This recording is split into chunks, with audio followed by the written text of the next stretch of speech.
Một kết quả có lẽ là chỉ dành cho những người mộng mơ.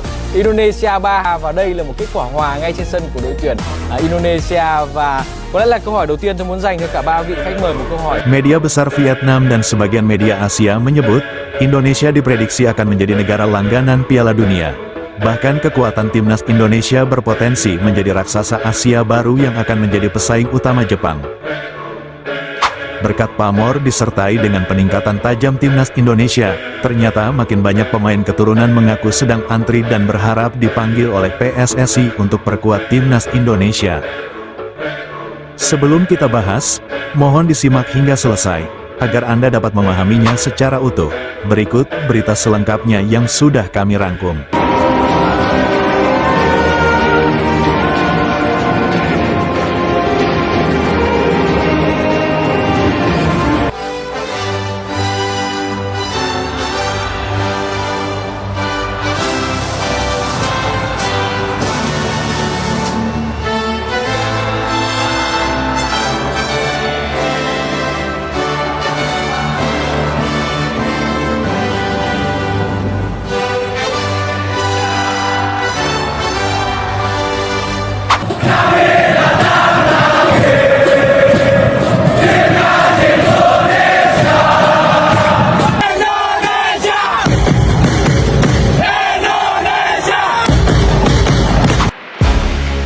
Dari Tanit Kubon, ingin bertanya, tadi masalah Bapak bilang target ke Piala Dunia adalah tahun 2034. Nah, itu kenapa rasionalisasinya, kenapa 2034 ditargetkan masuk Piala Dunia, dan langkah-langkah untuk itu kan sebuah mimpi besar.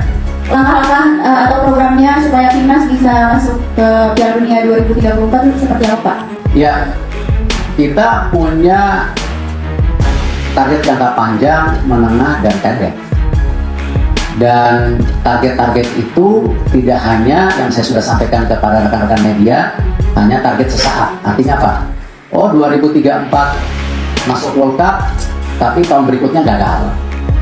Ya, kita ingin konsisten seperti banyak negara Asia yang konsisten masuk Piala Dunia. Kita bisa lihat, ya, kita jangan terlalu membandingkan Jepang lah, atau Korea. Tetapi saudara-saudara kita yang dari Timur Tengah kan lumayan punya track record itu. Apakah Iran, Irak, Saudi, termasuk Australia. Nah, artinya kalau kita mau punya program yang sustain, ya kita harus juga membangun tidak hanya grassroots-nya, kompetisinya, termasuk timnasnya. Nah, timnas itu juga tidak cukup senior, mesti ada yang tentu U17, U20, U23, dan senior. Kebetulan, momentum daripada kesempatan kita masuk Piala Dunia 2026 ini ternyata ada. Nah, ini memang sesuatu yang kompleks, yang tidak mudah, yang harus dijalankan secara bersamaan. Media besar Vietnam dan sebagian media Asia menyebut, Indonesia diprediksi akan menjadi negara langganan Piala Dunia. Bahkan kekuatan timnas Indonesia berpotensi menjadi raksasa Asia baru yang akan menjadi pesaing utama Jepang. Đội tuyển Lào thì có chuyến làm khách tới sân của đội tuyển Indonesia, một trong những ứng cử viên vô địch ở giải đấu năm nay. Mengakui jauh lebih unggul dari negaranya dan menjadi tim terkuat di ASEAN, media Vietnam memberikan prediksi bahkan analisanya, jika timnas Indonesia bakal harumkan nama ASEAN di Piala Dunia 2026 hingga 2034.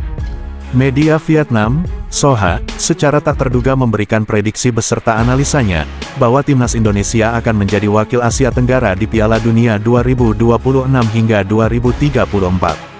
Artinya, media Vietnam tersebut memprediksi, Indonesia akan menjadi negara langganan Piala Dunia minimal 3 periode ke depan, dan mungkin saja, Indonesia akan mulai menjadi negara langganan Piala Dunia yang dimulai dari periode 2026 dan seterusnya. Tentu jika Indonesia menjadi negara langganan Piala Dunia, secara otomatis, Indonesia sekaligus akan menjadi negara langganan Piala Asia, jika kualitas mereka terus menanjak, bukan hal yang tidak mungkin, jika Indonesia akan menjadi negara kuat calon pesaing utama Jepang dan Korea Selatan untuk menjuarai Piala Asia, bahkan Indonesia berpotensi besar akan menjadi raksasa Asia seutuhnya, sekaligus menjadi pesaing utama Jepang untuk menjadi yang terbaik se-Asia secara global. Kabar dari media besar tersebut sontak mengguncang dunia sepak bola ASEAN dan menjadi pemberitaan di sebagian media Asia. Dengan bertambahnya jatah slot tim Asia yang menunjukkan kenaikan level sepak bola Asia, yang ternyata kualitas sepak bola Asia, kini sudah mulai mampu menyaingi level sepak bola benua Eropa. Saat ini peluang sejumlah negara kawasan Asia secara global semakin besar untuk dapat tampil di Piala Dunia, dan peluang tersebut semakin terbuka lebar bagi Indonesia dan negara Asia Tenggara lainnya.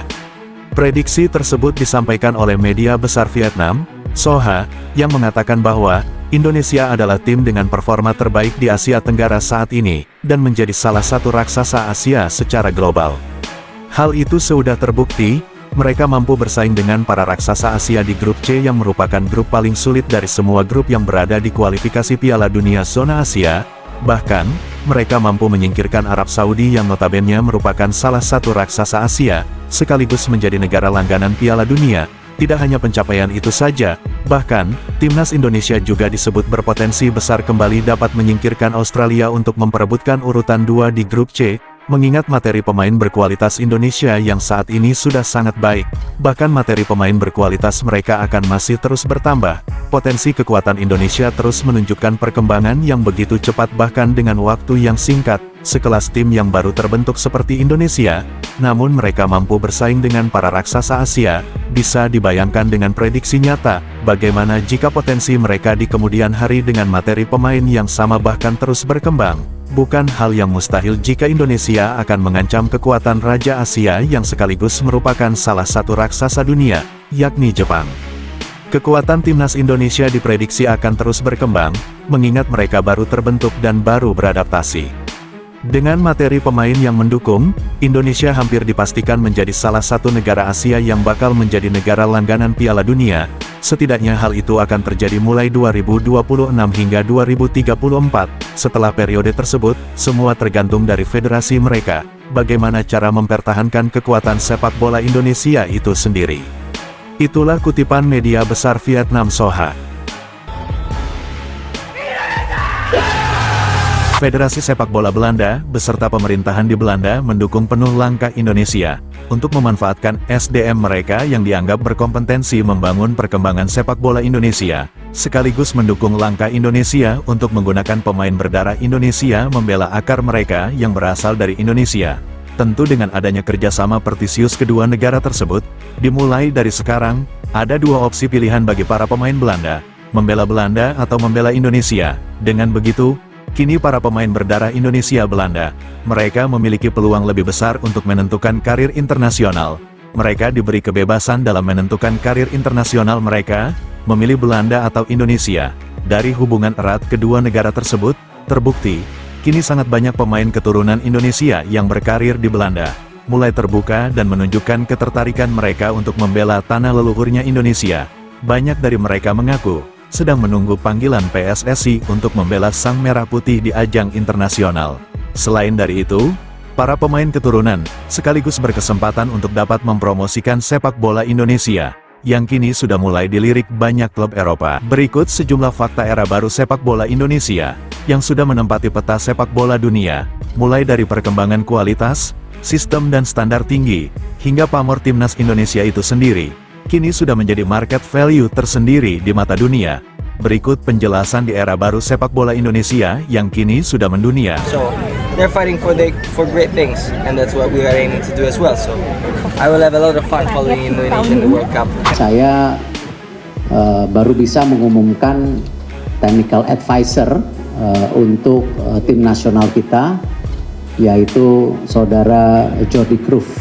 Bukan dari kalangan orang sembarangan, inilah sosok penasihat teknis tim nasional Indonesia saat ini, yang baru saja resmi menjabat sebagai penasihat teknis tim nasional Indonesia. Dia adalah Jordi Cruyff, yang lahir pada tanggal 9 Februari tahun 1974. Saat ini Jordi Cruyff berusia 51 tahun, ia adalah pelatih dan mantan pemain sepak bola profesional berdarah Belanda Spanyol. Dan saat ini, ia resmi menjabat sebagai penasihat teknis tim nasional Indonesia. Tak tanggung-tanggung, ia bukan dari kalangan orang sembarangan. Ia merupakan putra dari rajanya Total Football. Seluruh dunia mengenalnya sebagai sosok yang berpengaruh dalam perkembangan dunia sepak bola modern. Selain menguasai filosofi sepak bola modern secara simpel namun efisien, ia juga merupakan mantan direktur klub raksasa dunia, FC Barcelona. Jordi Cruyff merupakan putra dari legenda sepak bola modern dunia. Ya, siapa lagi kalau bukan Hendrik Johannes Cruyff? Ia adalah pemain berkebangsaan Belanda. yang lahir pada tanggal 25 April tahun 1947, dan meninggal pada tanggal 24 Maret tahun 2016. Johan Cruyff merupakan mantan pelatih dan pemain legendaris timnas Belanda. Ia dinobatkan sebagai bapak sekaligus salah satu pemain terhebat dalam sejarah perkembangan sepak bola dunia. Ia juga menjadi legenda pesepak bola Belanda terhebat yang pernah ada. Ia memenangkan Ballon d'Or 3 kali, pada tahun 1971, 73, dan 74. Cruyff adalah sosok pencetus filosofi sepak bola yang dikenal sebagai total football atau tiki-taka, yang sudah diadopsi serta dikembangkan oleh Rinus Michels, hingga turun ke mantan pelatih Barcelona, yakni Pep Guardiola, yang saat ini mengarsiteki tim terbaik di Liga Inggris, yakni Manchester City. Begitu besar pengaruh gaya bermain dan ide kepelatihan Johan Cruyff yang sangat luas, hingga saat ini menular pada Pep Guardiola, bapak dari filosofi total football yang diperkenalkan oleh Johan Cruyff. Saat ini sudah mulai tersebar ke seluruh dunia, yang saat ini juga sudah diterapkan oleh timnas Jepang. Johan Cruyff secara luas dianggap sebagai tokoh paling berpengaruh dalam dunia sepak bola modern. Tak hanya hebat saat menjadi pemain, bahkan ia masuk daftar nama sebagai salah satu manajer tim terhebat sepanjang masa hingga saat ini. Dan beruntungnya lagi, saat ini PSSI di bawah kepemimpinan Erick Thohir mampu melobi salah satu orang paling berpengaruh di dunia sepak bola global, dan ia adalah putra dari Johan Cruyff, bapak dari sepak bola total football, yaitu Jordi Cruyff. Saat ini, Jordi Cruyff resmi menjabat sebagai penasehat teknis tim nasional Indonesia. Indonesia sendiri mulai dari sekarang, sudah mulai melek dan membuka mata lebar-lebar untuk mempersiapkan diri, menatap kuatnya persaingan sepak bola Asia hingga dunia.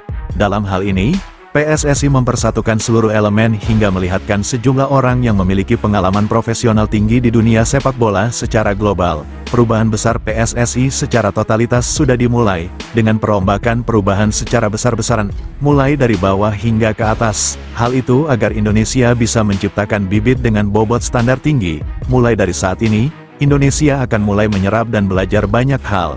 Bagaimana cara bersepak bola yang benar, menerapkan permainan tim secara simpel namun efisien, demi kemajuan sepak bola Indonesia yang mulai mempersiapkan diri di persaingan sepak bola dunia. Sebelum meninggalkan tayangan ini, silakan Anda subscribe channel YT Real ini, agar Anda terus mendapatkan berita perkembangan serta informasi jadwal pertandingan Timnas Indonesia selanjutnya. Sampai jumpa di tayangan berikutnya, bye YT Real.